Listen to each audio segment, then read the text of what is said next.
Hey, listening to Wrestling Roundup on FreeFM, ArrowFM, and MP. As always, I'm Grady, and live on Skype we got Josh. Hey! We've got two shows of results to get through this week. We got NXT In Your House and WWE Hell in a Cell. We are going to try and get through them all. But first up is NXT. Much like we had posited on our preview show, The Family, Tony D'Angelo's group, managing to defeat Legado del Fantasma, and will be absorbing that group moving forward on NXT 2.0.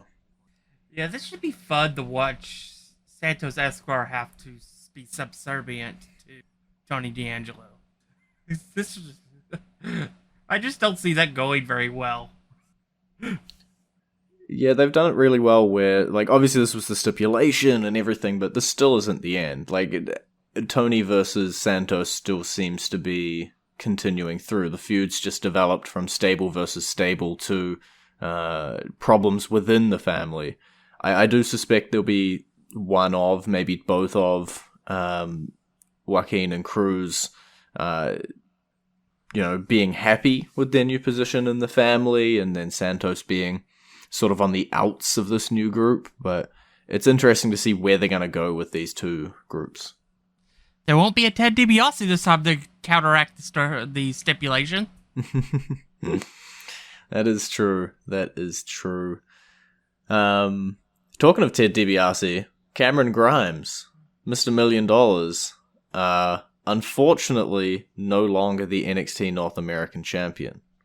Yeah, but from what I heard, it was one of, if not the best match of the weekend. It was pretty good. I'll give them that. Cameron Grimes he's good. And Carmelo is just amazing.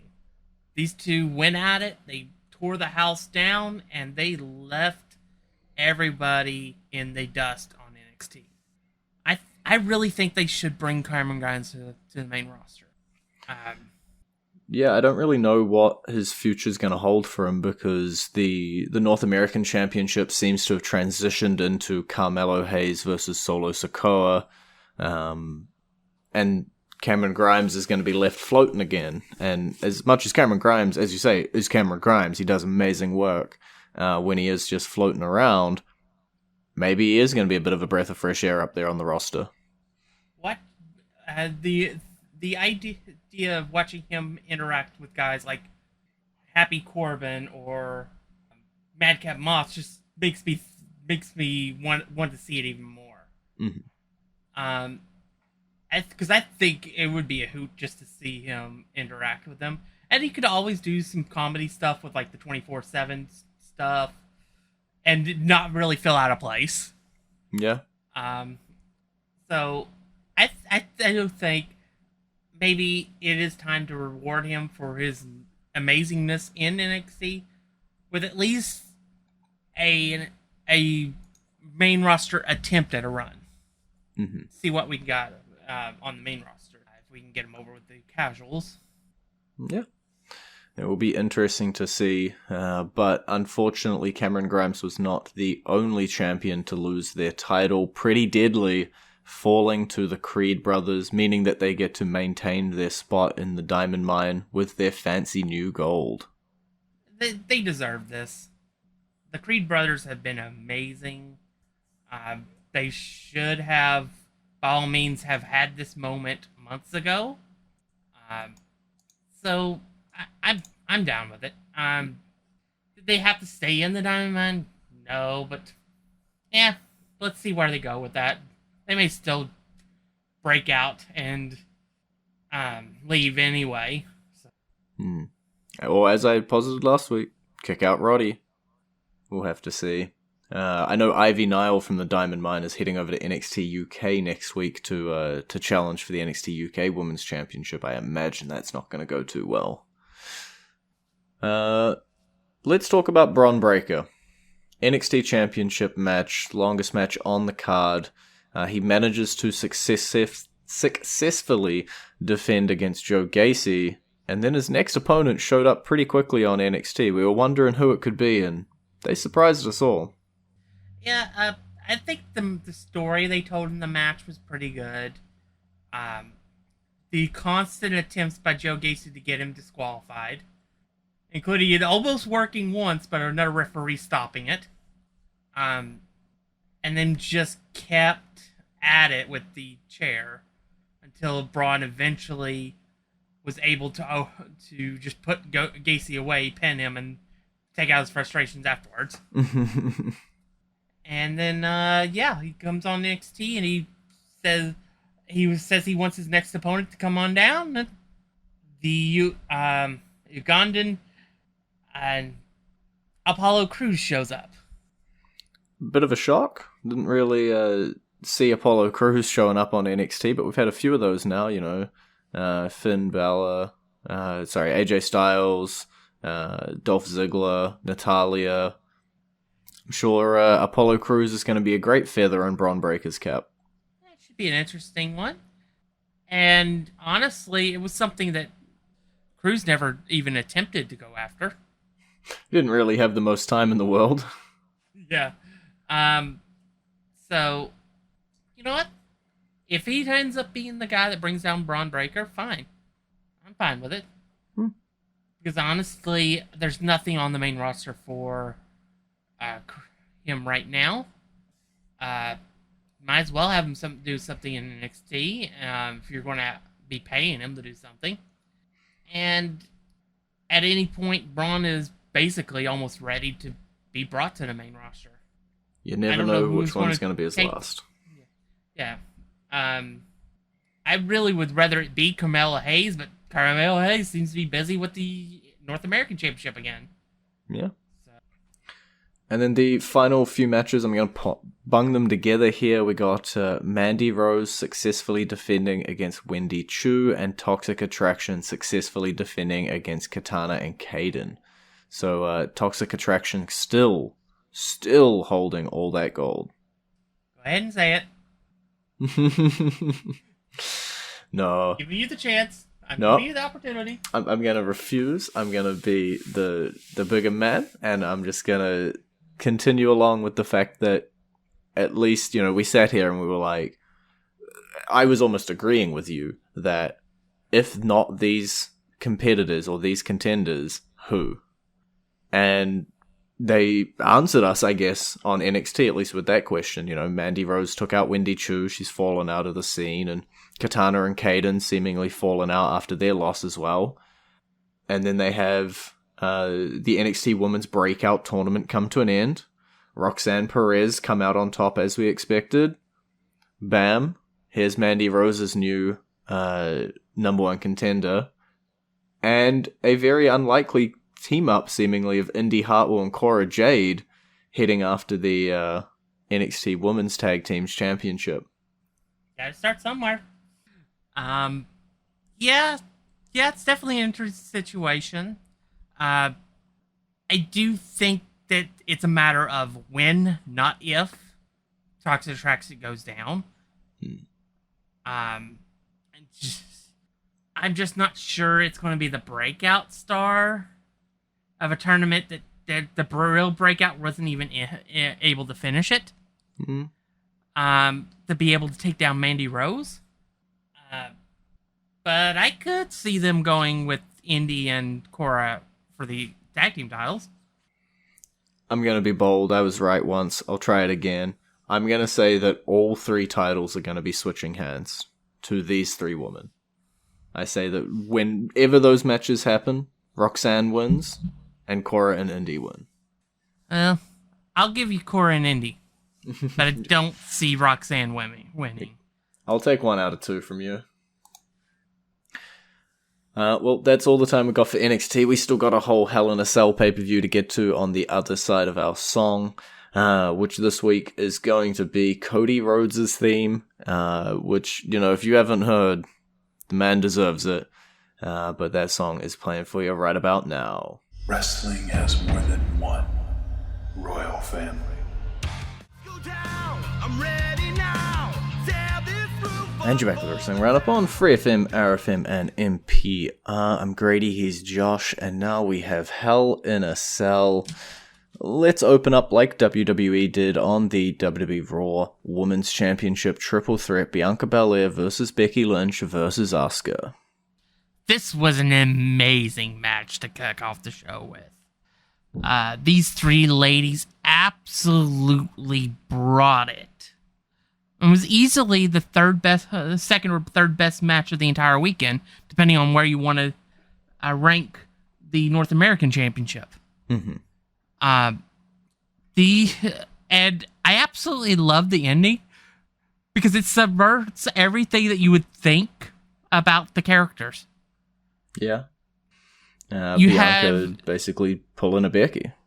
Yeah, you had Becky throw Bianca out of the ring, put Asuka down, and then Bianca just waltzes in, throws Becky out of the ring, and pins Asuka without batting an eye. Yeah, it was something Becky was doing all night, right? Like, Becky was throwing people out and trying to pin other people and, like, steal the finish all night. And then, yeah, Bianca Belair basically gives her a taste of her own medicine at the end of the match and manages to retain by pinning Asuka, because I think that, I don't know, it seems like Bianca Becky still, further down the line, don't really know what they want to do with Asuka in between. Obviously, this wasn't the match we were meant to get, so it was a pretty good triple threat for a match we weren't meant to be getting. Yeah, it's definitely pretty good. It's pretty clear Asuka and Becky have unfinished business based on the fact that they gave our girl a win over Becky. Yeah. On Raw. Yeah, I mean, Dana Brooke can at least say she beat Becky Lynch in a one-on-one match. It doesn't matter the circumstances in which that win occurred. She beat arguably the top woman in the company. Yeah, and that's going to look amazing on the resume. I think someone did up a little graphic, and it was times beaten Becky Lynch, 3 for Dana Brooke, and 0 for Ronda Rousey. I don't know the legitimacy of the statistics or if multi-person matches were included, but it's kind of surreal that Dana Brooke got that win. Must be riding that high all week long. Yeah.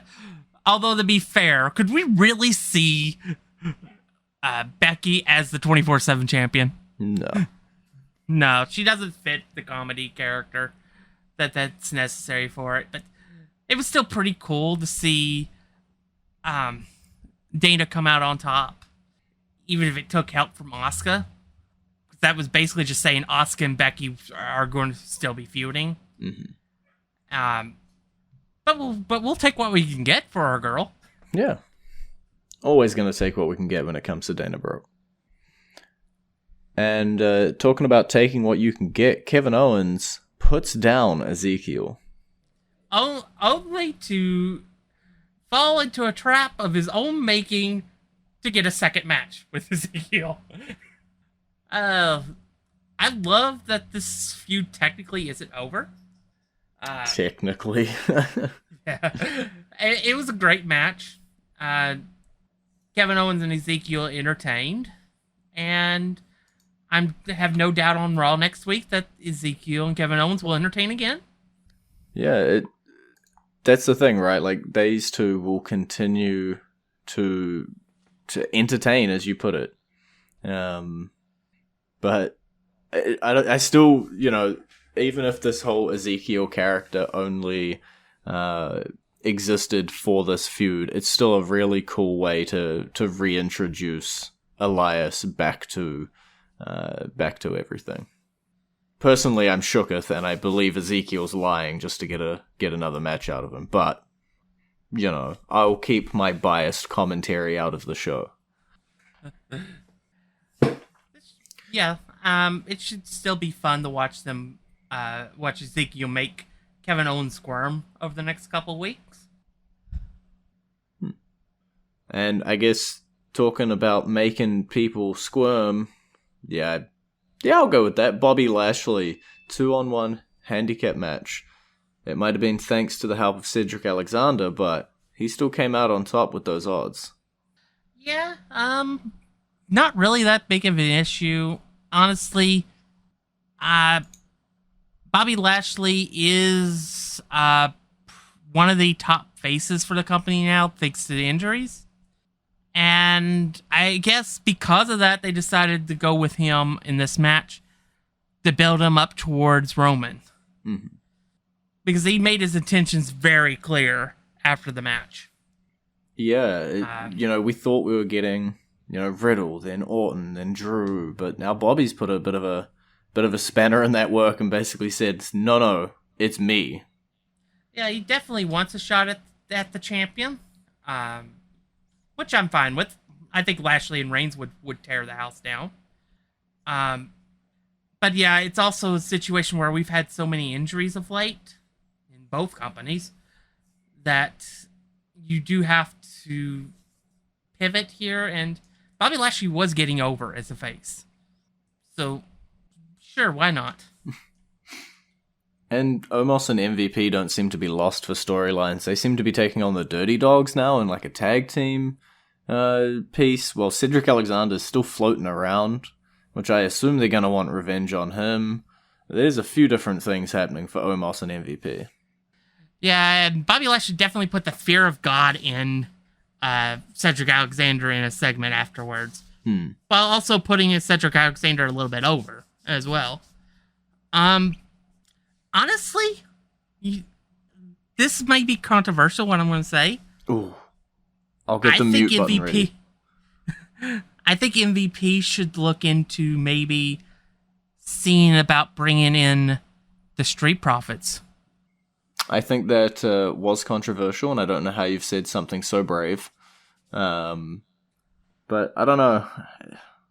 It's hard to figure out where we're going, right? Because you've seemingly got a tag team feud lining up there. Does MVP want to actually be a competitor? Does he want to manage? Omos looked like he was getting a push, but they've clearly pulled back on that. Bobby Lashley has now been fully evacuated out of that feud. As you say, there are other tag teams in the division floating around as well.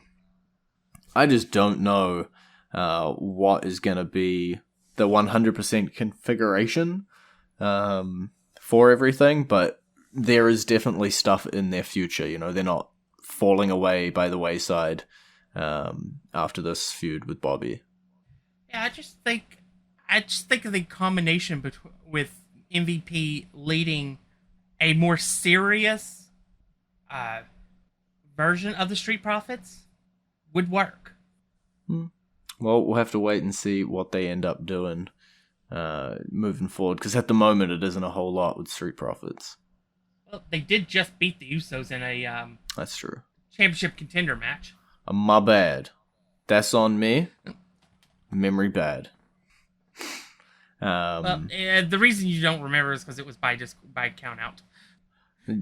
It still counts. Much like Dana Brooke's win over Becky Lynch, it still counts. Yes. We got 4 matches left, and a little bit of time, so I'm going to speed up a bit. Madcap Moss, Happy Corbin, no holds barred match. Madcap comes out on top, as he has to. Surely we're done now. I think we're done. I think because they took Corbin out on a stretcher after this, I think we're done. And I think we're not going to see Corbin for a couple months. At which point he may come back as the Baron Corbin character. But yeah, and now is the time. Madcap Moss has people noticing him now. It's time to see where they can, if they can capitalize on that. Mm-hmm. Because people were saying that this was a pretty good match between Corbin and Madcap Moss. So he has people's attention. Let's see where they go from here. This was the main event SmackDown match for the pay-per-view. That was a really bad joke. Theory, Mustafa Ali, United States Championship match. Theory takes him out. And, we get announced next week John Cena's going to be showing up. We got to be heading towards that Theory John Cena match. That's what I would book. I would totally book that for SummerSlam. I would make that a huge match for SummerSlam. That said, I'm a little scared for Theory because apparently Bobby Lashley wants his United States title back. Yeah, it's Theory's future might not be the best, you know. If he looks behind him, he's got John Cena and Bobby Lashley running after him. He better run fast. Yeah, I think there will be shenanigans. Maybe shenanigans are perpetrated by the Bloodline that gives them a reason to do that match after Money in the Bank. No.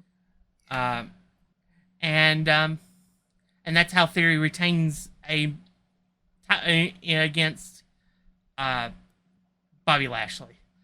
But yeah, I want to see Cena versus Theory. For the title, not for the title, I don't care. I want to see the match because do you think that this would be a bit of the old guard versus the new guard? Yeah. Should be interesting to see what we end up getting. The Judgment Day had their 6-person mixed tag team match. Edge, Priest, and Ripley managing to come out on top of Styles, Balor, and Morgan. I want another I told you so for saying that Finn Balor would join the group, but I will admit, nobody knew how that was going. I have to quantify something. Okay. I don't know if I said it on air last week, but when I was in a watch party watching the pay-per-view, somebody brought up Finn joining on Sunday. I said I don't see it because I don't see the demon being controlled by anyone. I turned out to be half right too. That's true. Because Finn Balor took over the Judgment Day the next night on Raw. Look, I'm just saying, nobody predicted that. Yeah. Nobody was sitting here going, oh yeah, Finn Balor's going to take out Edge and lead the Judgment Day. Nobody was sitting here before Raw saying that at all. But again, we're just going to have to see where we go from here. We seemingly have a baked-in Edge-Finn Balor feud, but Edge looks like he might be out for a little while after that attack, so who knows at this point. Yeah, and you know, Edge was attacked by Roman last year in a very similar manner. The reaction between that attack, which he's sold as being injuring and stuff, versus this one was more brokenhearted. This one definitely felt like a more deflating for Edge. Would it have happened if Cody wasn't injured? I don't know, but I don't think that we're not going to see. I don't think we're not going to see Edge. I think we'll see him back in a couple weeks. Yeah. That said, it's going to be very funny if he has to go to AJ Styles for help. Yeah, and we will have to see where Edge goes to try and take down his own group now at this point. But with only a few minutes left, I do want to get to the main event, the Hell in a Cell, 25 minutes, Cody Rhodes, Seth Rollins, with a broken freaking pick. Yeah, and that's the only reason it didn't go to the 40 minutes I said it would go. This was a phenomenal match. With all the limitations put in place possible with Cody's injury. Seth took care of Cody. Cody was made to look like a $1 trillion. Forget the million. He was $1 trillion. And Cody Rhodes will win the WWE Championship. Probably by winning the Royal Rumble when he returns. He is 3-0 in this feud. As silly as I might think it was to push on, hey, it is what it is. You do what you do. The match, as you say, was good despite its limitations. And yeah, Cody Rhodes is arguably one of the biggest, not even arguably, one of the biggest stars in the WWE right now. That will unfortunately be on the injury shelf for a little while, and we'll have to see what he does when he comes back. Yeah, rumors are about for the pec injury, it could be about 6 months. 6 months would be right in around the time to get ready for the Royal Rumble. Yeah. Rumble's about 7 months from now. 7.5. Yeah, so you have him win the Rumble, you get him a main event at the WrestleMania, and you have him win the WWE Championship at WrestleMania next year. Done deal. Done. Easy as that. Yeah. Before this feud with Seth, I would have said maybe, but everything that he's done with Seth up to this point, and doing what he did in that cell, I'm full on board with it now. Give him the title when he's healthy. All right. Well, on that note, we are going to end the show. That's all we got time for. It's been great talking to you. Bye, B. You can visit our Facebook page, facebook.com/WrestlingRNDup, or our Twitter page, twitter.com/WrestlingRNDup, or our YouTube page, youtube.com/WrestlingRNDup. And we will see you next week.